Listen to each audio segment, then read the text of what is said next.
The stagecoach lurched to a dusty halt in front of the general store, and Grace Kensington peered through the begrimed window at what would be her new home, watching a tumbleweed roll past and wondering if she had made the biggest mistake of her life. The door swung open before she could gather her courage, and a weathered driver offered his calloused hand. Grace stepped down into the blazing Nevada sun of Pyramid City, her traveling dress already sticking to her back, despite the early September morning in 1882. Behind her, another figure emerged from the coach, moving with surprising agility for her years. "Well, Gracie girl, we are certainly a long way from Philadelphia," her grandmother said, adjusting her bonnet and surveying the ramshackle buildings with keen blue eyes that missed nothing. Grace felt her chest tighten. When she had answered the advertisement for a mail-order bride, she had mentioned in her letters that she cared for her elderly grandmother. The cowboy, Warren Dalton, had written back with simple words that had touched her heart. "Bring her along. Family is always welcome." But seeing the small frontier town now, with its dusty streets and rough buildings, she wondered if he had truly understood what he was agreeing to. "Miss Kensington." A deep voice called from across the street. Grace turned and felt her breath catch. The man walking toward them was tall and broad-shouldered, with sun-bronzed skin and dark hair that curled slightly at his collar. He wore work-worn denim and a blue shirt that had seen better days, but he carried himself with quiet confidence. His eyes were a startling hazel, warm and cautious all at once as they met hers. "Mr. Dalton," Grace managed, her voice steadier than she felt. Warren removed his hat, revealing more of his handsome face. Grace guessed he was perhaps 26 or 27, just a few years older than her own 23 years. He had mentioned his age in one of his letters, along with details about his ranch and his need for a wife who could handle the harsh realities of frontier life. "Yes, madam. Welcome to Pyramid City." His gaze shifted to the older woman beside Grace, and something softened in his expression. "And you must be Mrs. Kensington. I am glad you made the journey safely." Grace's grandmother, Delia Kensington, stepped forward and extended her hand with the same directness that had raised Grace after her parents died. "I am Delia, young man, and I appreciate you allowing an old woman to tag along. I know you were expecting just one bride, not two Kensingtons." Warren shook her hand gently but firmly. "Madam, I meant what I wrote. Family is always welcome. My ranch has plenty of room and I could use the company. It gets lonely out there with just me and my foreman." He turned back to Grace, and she saw uncertainty flicker in his eyes. "I hope the accommodations will suit you both. I fixed up the house as best I could, but I am afraid it is nothing fancy." "We are not fancy people, Mr. Dalton," Grace said quietly. She had been working in a textile factory before answering his advertisement, her hands chapped and her future bleak. Delia had been living in a cramped boarding house, her small widow's pension barely covering rent. The truth was, they had little choice but to come west, but Grace had not written that in her letters. She had tried to sound hopeful and capable instead. "Warren, please," he said, a slight smile crossing his face. "If we are to be married, we should start with first names." Grace felt heat rise to her cheeks. The wedding was supposed to happen within the week, as soon as the circuit judge arrived. It seemed impossibly fast, yet she had agreed to it when she accepted his proposal through letters. Warren gestured to a wagon hitched nearby. "Let me get your trunks loaded. The ranch is about 5 miles out of town. We will get you settled, and then tonight we can talk about everything properly. I imagine you are both exhausted from the journey." As Warren loaded their modest belongings, Grace caught Delia watching her with that knowing look she had worn since Grace first mentioned the advertisement. Her grandmother had not tried to stop her, but she had insisted on coming along, partly to ensure Grace was not walking into danger and partly because she had nowhere else to go. The ride to the ranch took them through scrubland dotted with sagebrush and the occasional Joshua tree reaching toward the cloudless sky. Warren pointed out landmarks and explained the geography, his voice carrying over the creak of the wagon wheels. Grace found herself studying his profile, the strong line of his jaw and the way his eyes crinkled at the corners when he spoke. His hands were steady on the reins, competent and sure. "The ranch has about 300 head of cattle," Warren was saying. "I have been building it up for 5 years now, since I was 22. My foreman, Jack, has been with me for 3 years. He is a good man, quiet but reliable.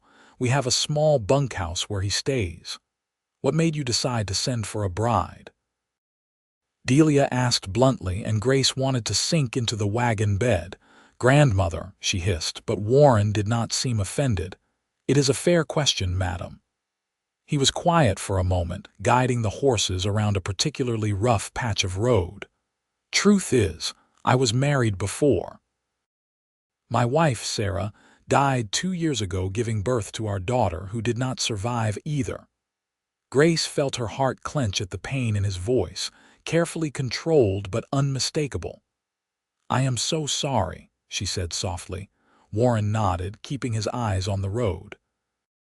"I loved her deeply, and losing them both nearly destroyed me. I threw myself into the ranch, worked from sunup to sundown, trying not to think. But lately, I realized I was just existing, not living. This ranch was supposed to be for a family, and it feels empty with just me rattling around in it." He glanced at Grace, vulnerability clear in his expression. "I am not expecting to replace what I lost. I know love like that does not come twice. But I hope to find companionship, someone to build a life with, someone who would not mind the isolation and the hard work." Grace felt something shift in her chest.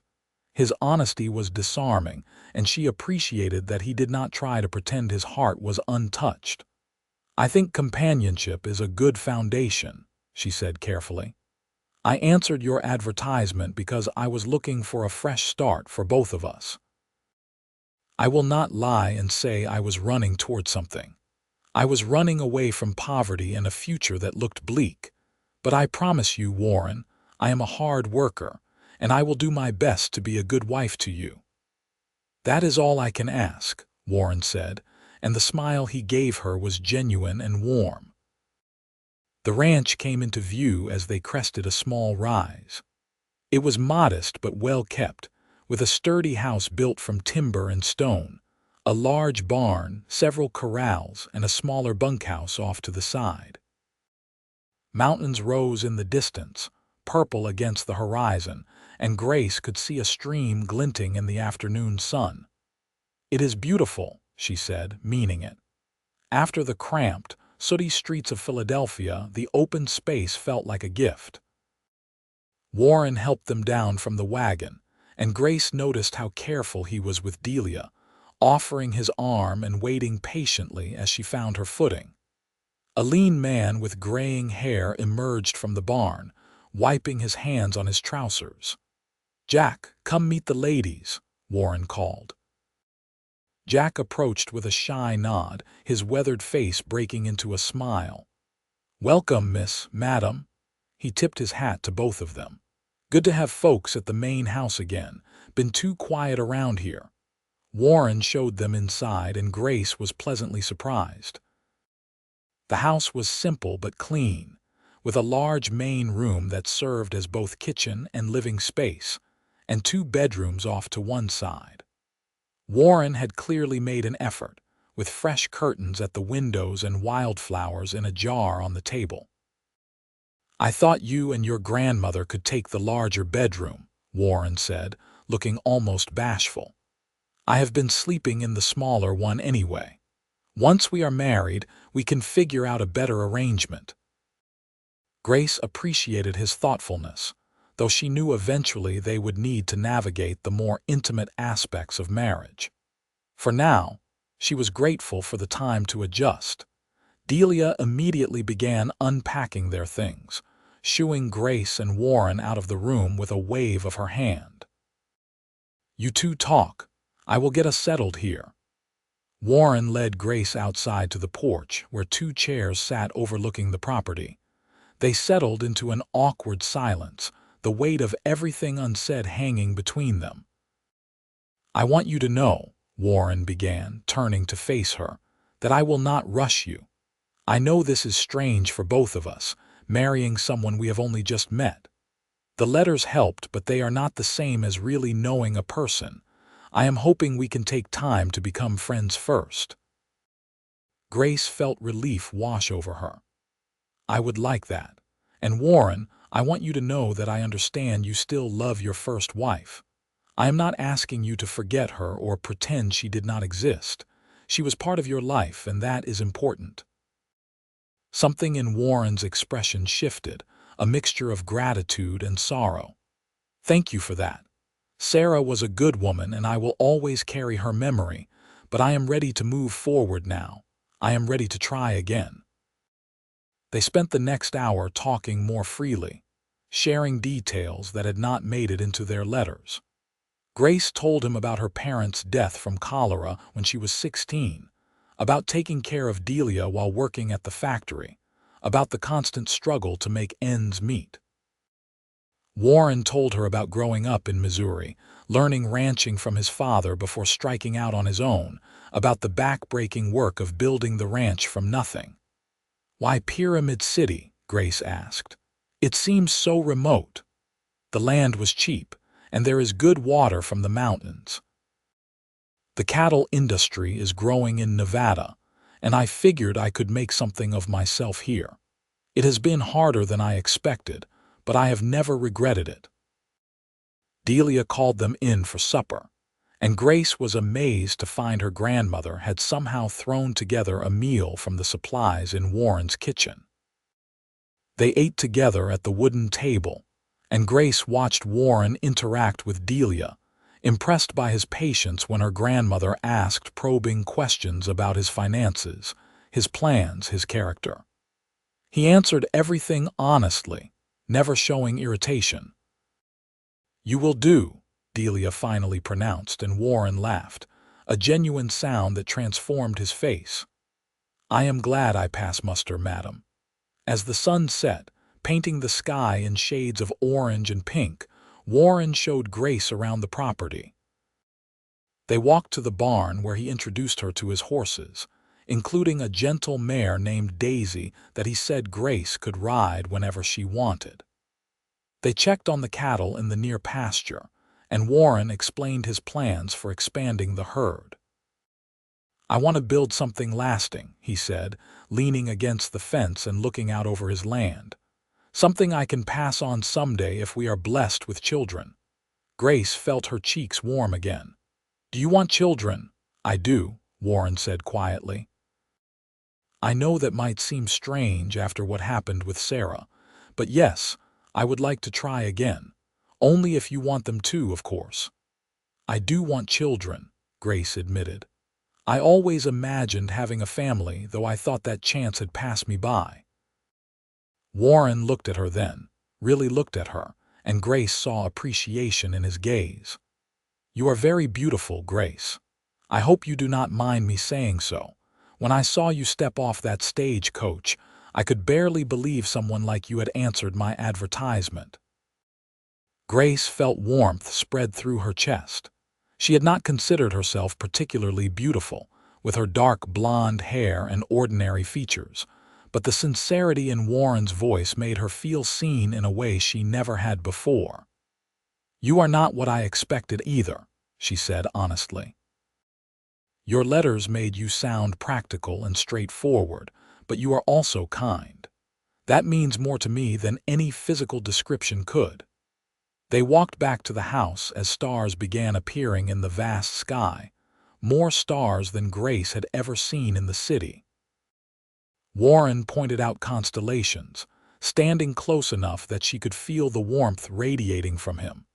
That night, lying in bed next to her softly snoring grandmother, Grace stared at the ceiling and tried to process everything. In one day, her entire life had changed. Tomorrow would bring new challenges, and in less than a week, she would be married to a man she barely knew. Yet somehow, she felt more hopeful than she had in years. The next few days passed in a blur of activity. Grace threw herself into learning the rhythms of ranch life, rising before dawn to help prepare breakfast, studying how to manage the large cast iron stove that was so different from the small burner in their Philadelphia tenement. Delia took over much of the cooking, delighting in having a real kitchen to work in, while Grace helped Warren with outdoor chores. Warren was a patient teacher, showing her how to feed the chickens, collect eggs, and tend the vegetable garden that had been neglected since Sarah's death. He taught her to ride Daisy, staying close beside her as she learned to find her balance and confidence. Grace found herself looking forward to their time together, enjoying the easy conversation that developed between them. She learned that Warren loved to read, a surprise that delighted her since books had been her escape during difficult times. He had a small collection of novels and poetry that he had carefully preserved, and they spent evenings reading aloud to each other while Delia mended clothes or knitted. "I never expected a rancher to quote Shakespeare," Grace teased one evening after Warren had recited a passage from memory. "My mother was a schoolteacher," Warren explained. "She insisted I have an education, even when my father thought it was impractical. I am glad she persisted. The books kept me sane after Sarah died." Grace was learning to navigate mentions of Warren's first wife. She appeared in conversation naturally, a reference to something she had planted or a habit she had, and Grace tried not to feel jealous of a woman who was gone. Instead, she focused on the fact that Warren was here now, choosing to build a new life. The judge arrived on Thursday, 3 days after Grace and Delia had come to the ranch. Warren came to find Grace in the garden, where she was pulling weeds in the late afternoon sun. "Judge Henderson is in town," he said, his voice carefully neutral. "We could go tomorrow if you are ready, or we could wait longer if you need more time." Grace stood, brushing dirt from her skirts. Her heart was pounding, but when she looked at Warren's face, she saw only patience and a hint of nervousness that matched her own. "Tomorrow is fine," she said. "I am ready." Warren's face broke into a smile that made him look younger. "Really? You are sure?" "I am sure." Grace surprised herself by reaching out and taking his hand. His fingers closed around hers, warm and strong. "You are a good man, Warren Dalton. I think we can make a good life together." That evening, Delia helped Grace press her best dress, a simple blue cotton that Grace had made herself. It was not fancy, but it was clean and fit her well.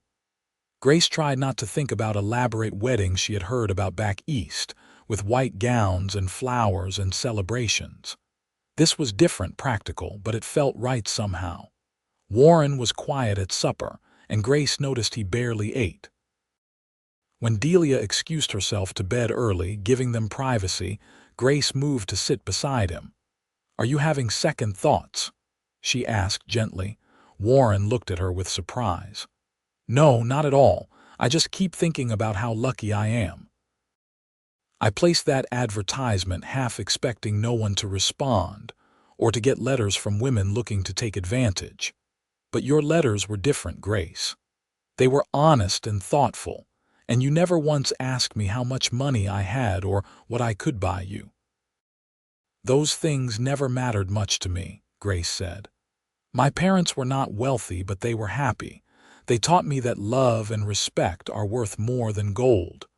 Warren reached up and tucked a strand of hair behind her ear, his touch gentle. "May I kiss you?" Grace's breath caught, but she nodded. Warren leaned in slowly, giving her every chance to pull away, and pressed his lips to hers. It was soft and sweet, a promise more than a demand, and Grace felt something flutter in her chest. When they pulled apart, Warren was looking at her with such tenderness that she felt tears prick her eyes. "Tomorrow," he said softly, "you will be my wife. I promise to do everything I can to make you happy, Grace." "I promise the same," she whispered. They sat together on the porch until the moon rose high, holding hands and talking about nothing and everything, building the foundation of their future. The wedding took place in the small courthouse in Pyramid City, with Delia and Jack as witnesses. Grace wore her blue dress and carried a small bouquet of wildflowers that Warren had picked that morning. Judge Henderson was an older man with kind eyes who had clearly performed many such ceremonies. Yet he made it feel special, speaking about commitment and partnership as if he truly believed in the words. When Warren slipped a simple gold band on Grace's finger, his hand trembled slightly. "With this ring I thee wed," he said, his voice rough with emotion. Grace repeated the vows, sliding a matching band onto Warren's finger, and when the judge pronounced them husband and wife, Warren kissed her with more confidence than he had the night before. Grace felt the rightness of it settle into her bones. They had a simple celebration at the ranch, with Delia preparing a special supper and Jack presenting them with a hand-carved picture frame he had made as a wedding gift. Warren brought out a bottle of wine he had been saving, and they toasted to new beginnings. As night fell and Delia insisted on cleaning up alone, Warren took Grace's hand and led her outside. They walked to the stream that ran through his property, the water silver in the moonlight. "I have something to tell you," Warren said, his voice serious. "I want to be completely honest about everything." Grace felt her stomach tighten. "What is it?" "The ranch is doing well, but it is not easy. Some months are harder than others, and there have been times I have had to make difficult choices about where to spend money. I never want you to think I misled you about our circumstances. We are comfortable, but we are not rich." Grace felt relief wash over her. "Warren, I told you I am not afraid of hard work. I grew up with very little and worked in a factory for 7 years. I know what it means to struggle." Warren pulled her close, wrapping his arms around her. "You are remarkable, you know that. I keep waiting for you to realize you made a mistake, that you could have done better than a rough cowboy with a small ranch in the middle of Nevada." Grace pulled back enough to look at his face. "I do not want better than this. I want this. I want you." The kiss that followed was deeper than before, passionate and full of promise. When they finally pulled apart, both breathing hard, Warren rested his forehead against hers. "We should go inside," he said quietly, "before I forget to be a gentleman." Grace felt heat rise through her body. "Warren, we are married now. You do not have to be quite so much of a gentleman anymore." She saw understanding dawn in his eyes, followed by desire that made her knees weak. Warren took her hand and led her back to the house. Delia had already retired to the smaller bedroom, giving them the larger room and the privacy they needed. Warren lit a lamp, casting warm light across the room. Grace noticed he had brought in more wildflowers and fresh linens for the bed. The thoughtfulness touched her deeply. "I want this to be good for you," Warren said, suddenly seeming uncertain. "I am not very experienced. Sarah was my first, and we were both pretty green when we married." Grace stepped closer, reaching up to touch his face. "We will learn together. That is what marriage is about, is it not?" "Learning and growing together." Warren nodded, then pulled her close and kissed her again. They took their time, helping each other with buttons and laces, discovering each other slowly in the lamplight. Warren was gentle and attentive, making sure Grace was comfortable. And when they finally came together as husband and wife, It felt like the natural progression of everything that had been building between them since she stepped off that stagecoach. Afterward, lying in Warren's arms with her head on his chest, Grace felt a profound sense of peace. This was not the passionate, all-consuming love that novels described, not yet anyway. But it was something solid and real, a partnership built on honesty and mutual respect, and Grace thought that might be even better. "Tell me something about yourself I do not know yet," Warren murmured into her hair. Grace thought for a moment. "I wanted to be a teacher when I was young. I loved learning, and I thought I could help children the way my mother helped me. But after my parents died, there was no money for more schooling." "You could still teach," Warren said. "There are children in Pyramid City who need education. The town has been trying to get a proper school started." Grace lifted her head to look at him. "Really? Do you think they would let me without formal training? You read and write better than half the people in town. If you wanted to do it, I would support you fully." Grace felt excitement bloom in her chest. "I would love that. Thank you, Warren." "You do not have to thank me. We are partners now. Your dreams matter as much as mine." They talked late into the night, sharing more stories and secrets, weaving their separate lives into something shared. Grace fell asleep feeling happier than she had in years, secure in the knowledge that she had made the right choice. The next few weeks fell into a comfortable rhythm. Grace threw herself into ranch life with determination, learning to bake bread in the temperamental oven, preserving vegetables for winter, and even helping Warren repair fences and move cattle. Her hands, already work roughened from the factory, developed new calluses, but she did not mind. This work had purpose and meaning. Delia thrived at the ranch as well. The older woman had spent too many years cooped up in small rooms, and now she had space to breathe and useful work to occupy her time. She took over most of the cooking, freeing Grace to help Warren outside, and she began a large garden plot with plans for next spring's planting. "I have not felt this useful in years," Delia confided to Grace one evening. "That boy is a good man, Gracie. You chose well." Grace had to agree. Warren was patient and kind, never raising his voice even when things went wrong. He listened when she spoke, truly listened, and seemed genuinely interested in her thoughts and opinions. He had also kept his word about helping her pursue teaching, speaking to several families in town about their children's education. As September gave way to October, Grace and Warren grew closer. The initial awkwardness faded, replaced by genuine affection and a deepening intimacy.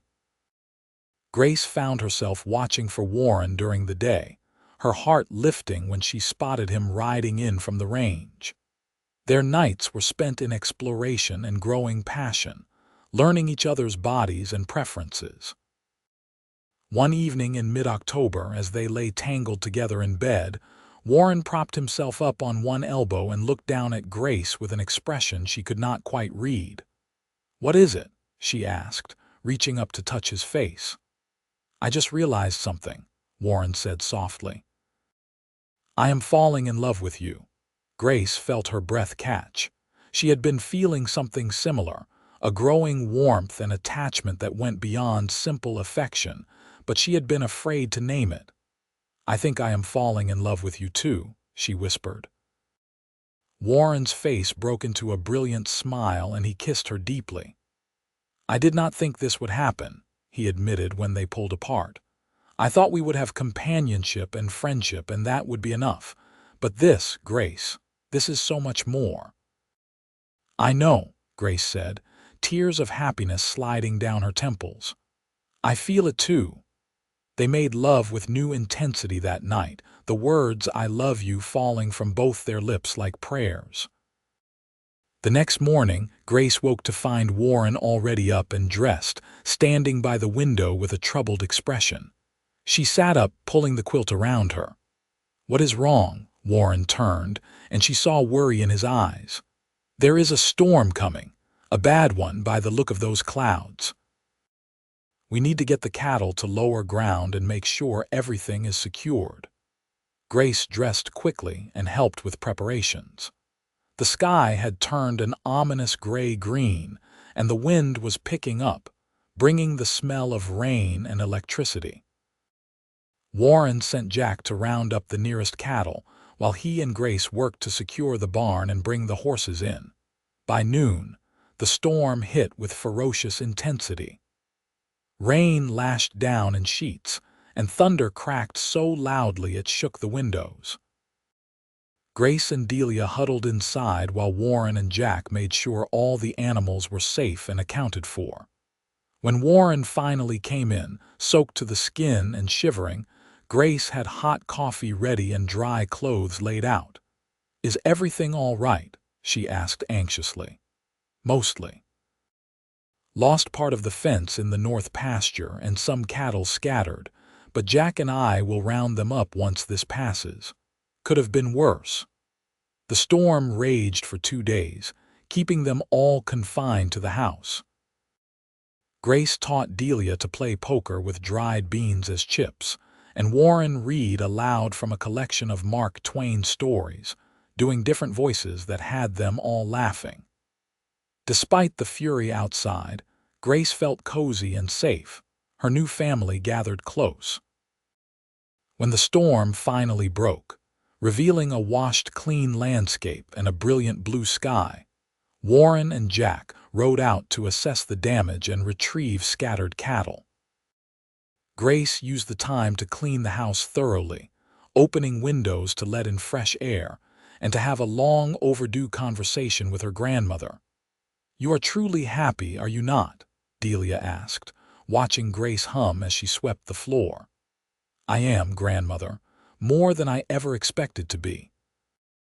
Warren is wonderful. I can see that. The way he looks at you, it reminds me of how your grandfather looked at me." Delia's eyes grew distant. "I was worried about this whole scheme, I will not lie. Mail-order brides can end up in terrible situations, but you landed on your feet, girl." "We both did," Grace said, hugging her grandmother. "Thank you for coming with me. I do not think I could have done this without you." Delia patted her cheek. "You are stronger than you think, Gracie, but I am glad I am here." Warren and Jack returned as the sun was setting, tired but satisfied. They had recovered most of the cattle and begun repairs on the damaged fence. Over supper, Warren announced that he had been thinking about expanding the ranch. "There is a parcel of land adjacent to ours that might come available soon. The owner is getting too old to work it. If I could buy it, we would have room to double our herd." He looked at Grace. "But it would mean a few lean years while we build up. I wanted to know what you thought before I made any decisions." Grace felt a rush of love for this man who consulted her on important matters, who saw her as a true partner. "I think if it makes sense financially, we should do it. We are young and strong. We can handle lean years if it means a better future." Warren reached across the table and squeezed her hand. "Thank you. I will talk to him next week." As October turned to November, Grace's life continued to settle into satisfying patterns. She began teaching a small group of children in town twice a week, using the back room of the general store that the owner donated to the cause. She had 6 students ranging from age 6 to 13, hungry for education and eager to learn. Grace prepared lessons in the evenings, with Warren often helping her think through how to explain difficult concepts. "You are a natural teacher," Warren told her one night, watching her write out spelling words. "The children adore you." Grace felt pride warm her chest. "I adore them too. Little Tommy is already reading better than when we started, and Mary has such talent for mathematics." Warren came up behind her and wrapped his arms around her waist, pressing a kiss to her neck. "Have I told you today how much I love you?" "Only twice," Grace teased, leaning back against him. "You are falling behind." "I love you," Warren murmured against her skin. I love you, I love you, I love you. Grace turned in his arms and kissed him. I love you too, now and always. They were discovering new depths to their relationship, moving beyond physical passion into genuine emotional intimacy. Warren told Grace things he said he had never told anyone, about his fears and dreams, about the guilt he still sometimes felt over Sarah's death, even though logically he knew it was not his fault. Grace shared her own insecurities, her worry that she was not refined enough to be a proper wife, her fear that Warren would someday regret choosing her. Never, Warren said fiercely when she voiced that last fear. Grace, you are everything I needed, everything I did not even know I was looking for. You are strong and smart and kind. You make me laugh and you make me think. I could not ask for a better partner. As autumn deepened, Grace realized her monthly courses were late. She said nothing at first, not wanting to get Warren's hopes up if she was wrong, but when another week passed, she confided in Delia. I think I might be with child. Delia's face lit up. Oh, Gracie, that is wonderful news. I am not certain yet. It has only been a few weeks. But I feel different, tired, and my breasts are tender. Those are good signs. Give it a little more time to be sure, then tell Warren. He will be over the moon. Grace decided to wait until she was absolutely certain. She watched for other signs, and sure enough, she began feeling queasy in the mornings and had to excuse herself more than once to be sick behind the barn. Warren noticed, of course, and looked concerned. Are you all right? Should we send for the doctor? Grace decided she could not keep it from him any longer. She took his hand and led him to their bedroom for privacy. Warren, I am fine. Better than fine, actually. I think I am pregnant. Warren's face went through a series of emotions: confusion, understanding, joy, and then suddenly fear. He sat down heavily on the bed. Are you certain? Not completely, but all the signs are there. I thought you would be happy. I am, Warren said quickly, reaching for her hand. Grace, I am thrilled, but I am also terrified, understanding dawned. Because of Sarah. Warren nodded, his face pale. I lost them both. What if something happens to you? I could not survive that again. Grace knelt in front of him, taking his face in her hands. Warren, listen to me. I am young and healthy. Sarah's death was a tragedy, but that does not mean the same thing will happen to me. We will get the best care we can, and we will take every precaution, but you cannot live in fear. I know, Warren said, but his voice shook. I know you are right. I am sorry, Grace. I should be celebrating with you. You can be both happy and scared. Those feelings can exist together. Grace kissed him gently. We will face this together, just like we face everything else. Warren pulled her up onto the bed and held her close. I do love you so much. You and this baby are everything to me. We love you too, Grace whispered. They lay together for a long time, Warren's hand resting protectively on Grace's still flat stomach, talking about names and nurseries and all the possibilities ahead. The next few months were a mixture of joy and adjustment. Warren became almost comically protective, trying to stop Grace from doing any heavy work and fretting whenever she looked tired. Grace had to firmly remind him that pregnancy was not an illness, and she was perfectly capable of continuing her normal activities. Delia was a steadying presence, having been through her own pregnancies, and helping to ease Warren's fears with practical advice. She took over more of the heavy housework, allowing Grace to focus on teaching and lighter tasks. Christmas came, Grace's first on the ranch, and they celebrated simply but joyfully. Warren surprised her with a beautiful rocking chair he had commissioned from a craftsman in town, perfect for nursing a baby. Grace gave Warren a warm coat she had sewn herself, lined with fur that Jack had helped her acquire. Delia received a lovely shawl and a new set of knitting needles. As they sat by the fire that night, Grace felt overwhelmed with gratitude. A year ago, she had been cold and hungry in Philadelphia, wondering how she would survive. Now she was warm and loved, carrying the child of a man she adored, surrounded by family. Life had a funny way of working out. Winter in Nevada was cold but not as harsh as Philadelphia winters had been. The ranch work slowed, giving Warren more time to spend with Grace. They took walks when the weather permitted, and Warren taught Grace to identify animal tracks in the snow. They read together, played cards with Delia and Jack, and made plans for the spring when both the baby and the ranch expansion would require attention. Grace's pregnancy progressed normally, though she grew increasingly uncomfortable as her belly swelled.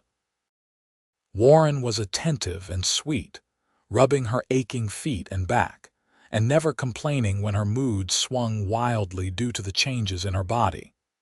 In early March, as Grace entered her 8th month, Warren made arrangements with the doctor in Pyramid City to be available when her time came. The doctor, an experienced man named Henry Peterson, examined Grace and pronounced her healthy and the baby positioned correctly. "I see no reason to expect complications," Dr. Peterson told Warren, clearly understanding the source of his anxiety. "Your wife is young and strong. She should do just fine." Warren seemed somewhat reassured, though Grace knew he would not truly relax until she and the baby were both safe. As March turned to April, Grace grew more impatient. She was huge and uncomfortable, waddling more than walking, and she wanted the baby out. Warren found her crying one morning over not being able to see her own feet, and he had held her and promised it would be over soon. "You are beautiful," he told her. "You are carrying our child. I have never seen anything more amazing." Grace's labor began on a warm afternoon in late April. She had been helping Delia hang laundry when she felt the first contraction, a tightening across her belly that made her pause. By evening, the contractions were coming regularly, and Warren rode to town to fetch Dr. Peterson. Delia stayed with Grace, helping her walk through the contractions and offering encouragement. Warren paced the main room like a caged animal, jumping every time Grace made a sound. "Son, you are going to wear a hole in the floor," Delia finally told him. "Why do not you go check on the horses or something useful?" "I am not leaving her," Warren said stubbornly. When Dr. Peterson arrived, he examined Grace and announced she was progressing well. "First babies take time. It will likely be morning before this little one arrives." He was right. Grace labored through the night, with Warren holding her hand and murmuring encouragement, and Delia keeping cool cloths on her forehead. When the pain became intense, Grace squeezed Warren's hand so hard she thought she might break his bones, but he never once pulled away.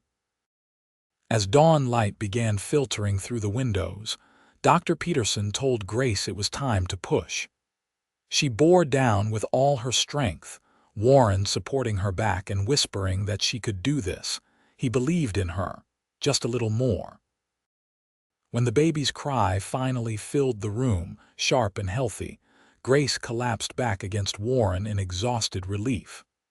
Dr. Peterson worked quickly, and then he was placing a squirming, red-faced bundle in Grace's arms. "You have a son," the doctor announced with a smile.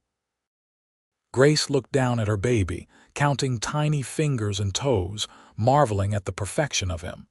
Then she looked up at Warren and saw tears streaming down his face. "We have a son," she said softly. Warren reached out with a shaking hand to touch the baby's downy head. "He is perfect." "Grace, you did it. You are both all right." "We are both fine," Grace confirmed. Strong and healthy, Warren bent and kissed her, his tears falling onto her cheeks. "I love you so much. Thank you for this gift." They named the baby William, after Warren's father, with the middle name James after Grace's father. Little William was a healthy baby with a powerful set of lungs and an appetite to match. Grace took to motherhood with the same determination. she brought to everything else, learning to nurse and soothe and function on very little sleep. Warren was a devoted father, taking William from Grace whenever possible to give her rest, walking the floor with him when he fussed, changing nappies without complaint. Grace would often wake in the night to find Warren simply holding their son, staring at him with wonder. "I cannot believe he is ours," Warren said one such night, when Grace found him rocking William by the window in the pre-dawn light. "Believe it," Grace said, coming to stand beside them. "We made him out of love." Warren pulled her close with his free arm, and they stood together, watching their son sleep, marveling at how their lives had changed. The ranch work continued, and Grace gradually returned to her normal activities, though now with William strapped to her back or napping in a basket nearby. Delia adored her great-grandson and was always willing to watch him when Grace needed time for teaching or ranch chores. Spring turned to summer, and William grew from a tiny newborn into a chubby, happy baby with Warren's hazel eyes and Grace's light hair. He laughed at everything, bringing joy to everyone on the ranch. Even Jack, usually so quiet, would smile and make faces at the baby.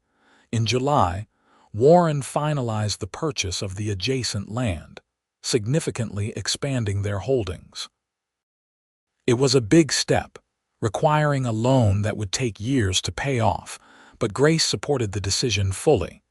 She had learned enough about ranching to understand the value of what Warren was building. "We are doing this for William," Warren said, signing the papers. "So he has something solid to inherit someday." Grace smiled, thinking of their son's future. "He is lucky to have you as a father." "We are lucky to have each other," Warren corrected. As summer deepened, Grace received news from Philadelphia. A letter arrived from the factory where she used to work, informing her that it had burned down. Several workers had died in the fire, and the owner had fled, leaving many with unpaid wages. Grace read the letter with a mixture of sorrow for the victims and relief that she and Delia had escaped that life. "If we had stayed," she told Warren, "we might have been in that fire." Warren held her close. "Coming west was the best decision of your life." "It was," Grace agreed. "It gave me you and William and this life. I would not change anything." As autumn arrived again, marking more than a year since Grace had stepped off that stagecoach, she took stock of how much had changed. She was a wife, a mother, a teacher, and a rancher's partner. She was no longer the frightened, desperate girl who had answered that advertisement. She had grown into someone stronger and more confident. Warren had changed too. The sad, lonely man who had placed that advertisement had become someone lighter, quicker to laugh and smile. The shadow of his first wife's death still existed, but it no longer defined him. He had opened his heart to new love, and Grace saw evidence of that love every day in how he looked at her and William. On the anniversary of their wedding, Warren surprised Grace with a picnic by the stream. Delia watched William, giving them rare time alone together. They sat on a blanket, eating fried chicken and fresh bread, talking about everything and nothing. "A year ago, I was not sure what I was doing," Warren admitted. "I just knew I could not keep living in the past. I hoped for companionship, maybe some help around the ranch. I never dreamed I would find this." "What is this?" Grace asked, smiling. "True love," Warren said simply. "The kind that grows and deepens every day. The kind that makes me excited to wake up each morning because I get to spend another day with you. I thought I would only get that once in my life, but I was wrong. You taught me that the heart is capable of loving again, maybe even loving more deeply because of what came before." Grace felt tears prick her eyes. "You taught me that I am worthy of being loved. I spent so long just surviving, thinking happiness was for other people. You showed me I deserve more than just scraping by." They kissed, long and sweet, with the sound of the stream burbling nearby and the warm sun on their faces. "I want to give you something," Warren said, pulling back. He reached into his pocket and drew out a small box. Inside was a delicate necklace with a small gold locket. "It is beautiful," Grace breathed. "Open it." Inside the locket was a tiny photograph of William on one side and a piece of paper on the other with Warren's handwriting. "My heart is yours today and always. Grace felt tears overflow. "I love it. I will treasure it forever." Warren fastened it around her neck, his fingers lingering on her skin. "I have one more surprise." "What?" "I am building us a bigger house. I have already started the foundation with Jack. By next summer, we will have a proper home with enough room for William and any other children we might be blessed with, and a nice room for your grandmother where she would not have to hear us at night." Grace laughed through her tears. "Warren Dalton, you are the best man I have ever known." "I am just a man who loves his wife," Warren said, pulling her close. They made love there by the stream, hidden by the tall grass and the afternoon sun, reaffirming their commitment to each other in the most elemental way. When they returned to the house, Delia took one look at their glowing faces and smiled knowingly. "Good anniversary, I take it." "The best," Grace confirmed. That winter brought challenges.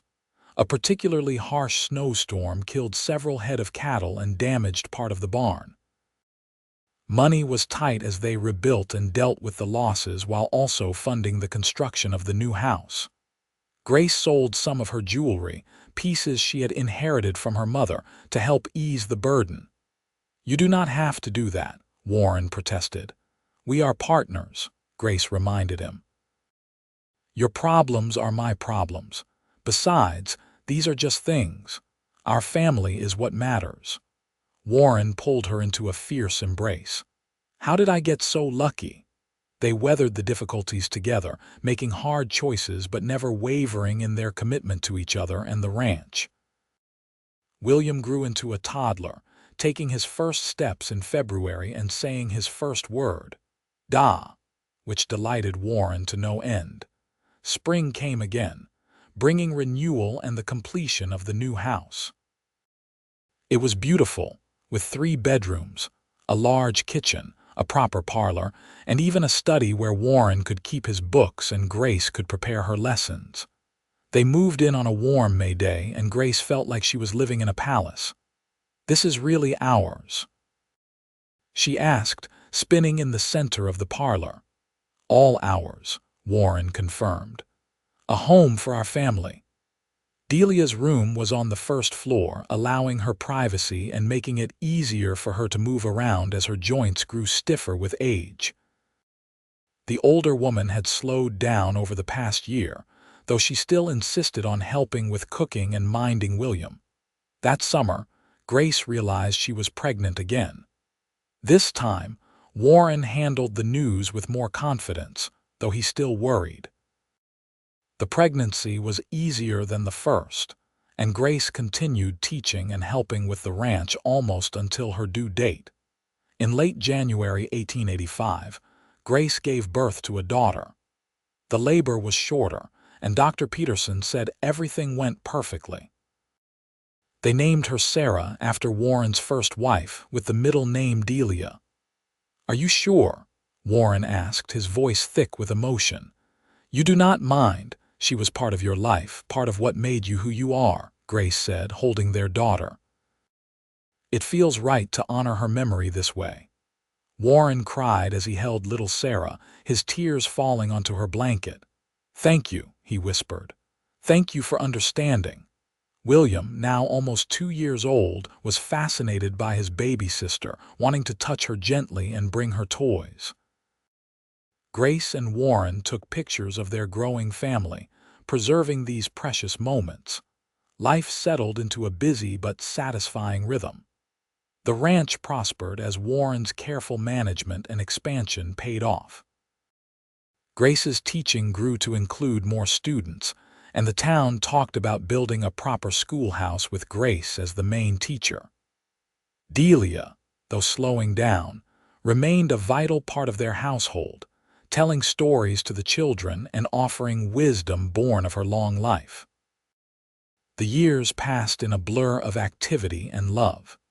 William grew into a sturdy boy who loved following his father around the ranch, and Sarah became a bright, curious girl who loved books like both her parents. Grace and Warren added 2 more children to their family. Another son they named Thomas in 1887, and finally another daughter, Emma, in 1890.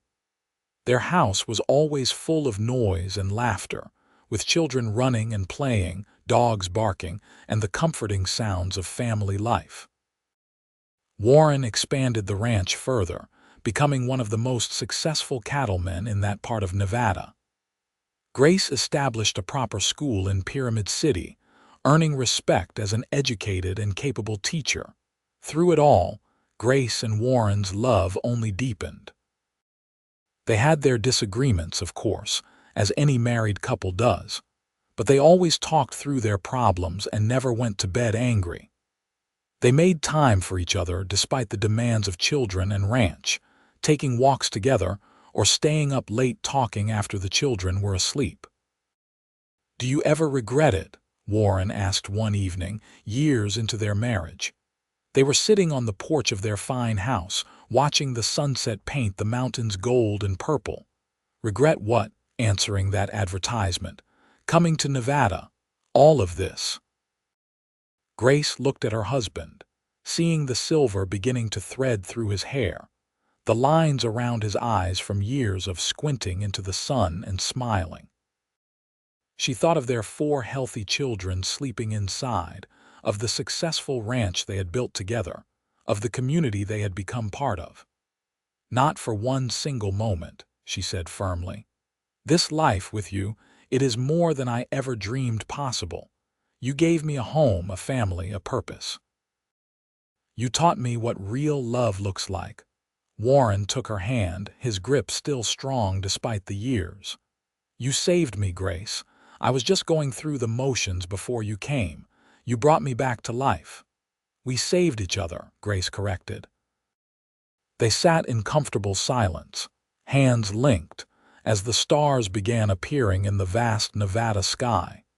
Delia passed peacefully in her sleep in 1892, at the age of 78. She had lived long enough to see all 4 of her great-grandchildren growing strong and healthy, and to know that Grace had found true happiness. The family mourned her loss deeply, but they took comfort in knowing she had spent her final years in comfort and love, surrounded by family. As Grace stood at her grandmother's grave, Warren beside her with his arm around her waist, she remembered that day they had arrived in Pyramid City. Delia had been uncertain but brave, willing to support Grace's risky decision. Grace was grateful beyond words that her grandmother had lived to see how well everything had turned out. The children grew and thrived. William developed a passion for ranching and followed in his father's footsteps, learning everything Warren could teach him. Sarah loved books and dreamed of becoming a teacher like her mother. Thomas was the wild one, always getting into mischief, keeping everyone on their toes. Emma, the baby, was sweet and gentle, loving animals and spending hours with the horses and cattle. As the 1890s progressed, Grace and Warren watched the West change around them. Railroads expanded, bringing more people and modernization. Pyramid City grew from a rough frontier town into a proper community with churches, schools, and businesses. Grace's school became one of the best in the region, and several of her former students went on to college back east. Warren's ranch became one of the largest and most successful in Nevada. He had a reputation for fair dealing and quality cattle, and he employed several ranch hands in addition to Jack, who had become more friend than employee over the years. Through it all, Grace and Warren remained devoted to each other. Their love had transformed from the uncertain beginnings of their mail-order marriage into something deep and unshakable. They had weathered storms, both literal and figurative, raised 4 children together, built a successful ranch and a good life. On their 20th wedding anniversary in 1905, their children threw them a celebration. Friends and neighbors came from miles around to honor the couple. William, now a young man of 19, gave a toast that brought tears to Grace's eyes. "My parents taught me what real partnership looks like," William said, raising his glass. "They showed me that love is not just about passion, though they certainly have that." This earned laughs from the crowd. "It is about respect, commitment, and choosing each other every single day." "Dad, you taught me that being a good husband means supporting your wife's dreams as much as your own." "Mom, you taught me that being a good wife means being a true partner, standing beside your husband in good times and bad. I hope I can find a love like yours someday." Grace looked at Warren through her tears and saw his eyes were wet too. He pulled her close and kissed her, not caring about the audience. "20 years," he murmured against her lips. "Best 20 years of my life." "Mine too," Grace whispered back. As the celebration continued around them, Grace thought back to that frightened young woman who had stepped off the stage coach so many years ago.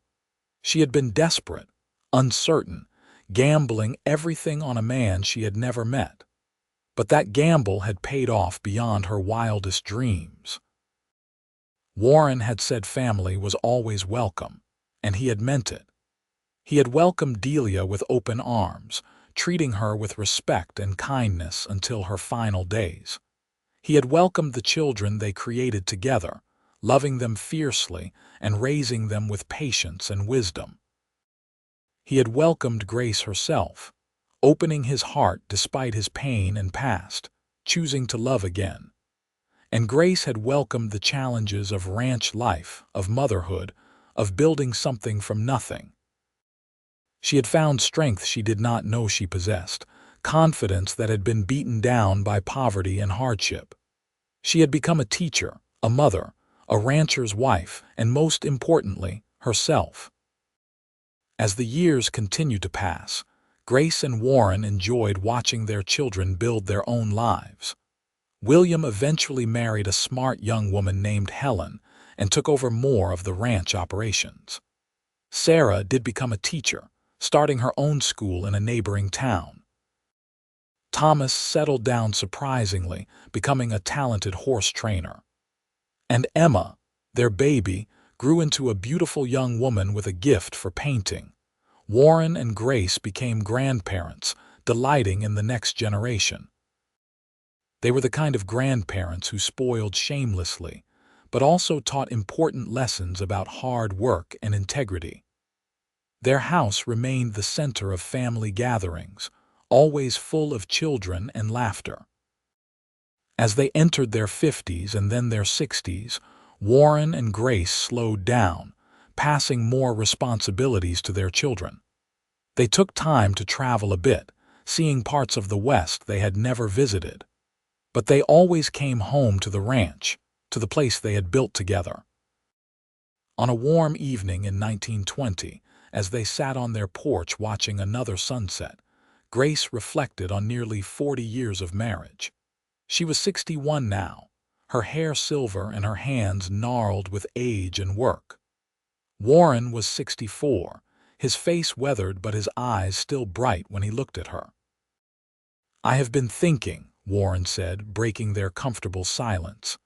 "About what?" "About that advertisement I placed all those years ago. I almost did not do it, you know. I thought it was foolish that no good woman would answer. I nearly changed my mind a dozen times." Grace squeezed his hand. "I am glad you did not. I am glad you took that chance." "So am I," Warren said. "That advertisement brought me you and you brought me everything. Love, family, purpose, joy. I was just surviving before you came. You taught me how to truly live again." "We taught each other," Grace said, as she had so many times before. They sat together as the sun sank below the horizon, painting the sky in brilliant shades of orange and red. 4 children, 9 grandchildren, a successful ranch, a lifetime of love and partnership. Grace thought about the scared young woman who had stepped off that stagecoach with her grandmother, hoping for a new start. She had gotten so much more than a new start. She had gotten a whole new life, full and rich and deeply satisfying. She had gotten a man who truly loved her, who saw her as an equal partner, who valued her mind as much as her heart. She had gotten children who were thriving, carrying forward the values she and Warren had instilled. She had gotten a community where she was respected and valued. Most of all, she had gotten Warren. Steady, kind, passionate Warren, who had opened his heart despite his pain and chosen to love again. Who had said family was always welcome and meant it with every fiber of his being. Who had built a life with her, brick by brick, day by day, through good times and hard times. "I love you," Grace said, resting her head on Warren's shoulder. "Today and always." "I love you too," Warren replied, kissing the top of her head. "Forever and beyond." As the last light faded from the sky and the stars emerged in their familiar patterns, Grace felt profound contentment settle over her. This was what happiness looked like. Not perfect, not without struggles or sorrows, but real and solid and lasting. She had taken a chance on a mail-order marriage, on a cowboy she had never met, on a life she could barely imagine. And that chance had given her everything she had ever wanted and so much more. Her grandmother's willingness to come along had been crucial, giving Grace courage and support during those uncertain early days. Warren had honored his word that family was always welcome, creating a home where everyone was valued and loved. He had been a devoted husband, a loving father, and eventually a doting grandfather. He had built not just a successful ranch, but a legacy of love and family that would continue for generations. As they finally rose and went inside, Warren's arm around Grace's waist and hers around his, Grace silently thanked whatever providence had brought them together. She had found her place in the world, here in the Nevada desert, with this good man by her side. Their love story had started with uncertainty and hope, built on letters and faith. It had grown into something strong and beautiful, weathering every storm and emerging stronger. And now, in the twilight of their lives, it remained as vital and precious as ever. Grace fell asleep that night in Warren's arms, where she had slept for nearly 40 years, and knew that when morning came they would wake together, ready for whatever the new day brought. Because that was what they did. Together, always together, facing life as partners in every sense of the word. The story that had begun with a desperate gamble and a kind cowboy's welcome had become a testament to the power of love, family, and taking chances.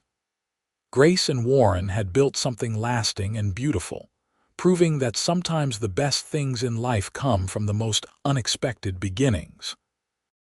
And their legacy of love would continue through their children and grandchildren, a gift that kept giving, generation after generation, just as the Nevada sun continued to rise over the ranch they had built together with work, faith, and abiding love.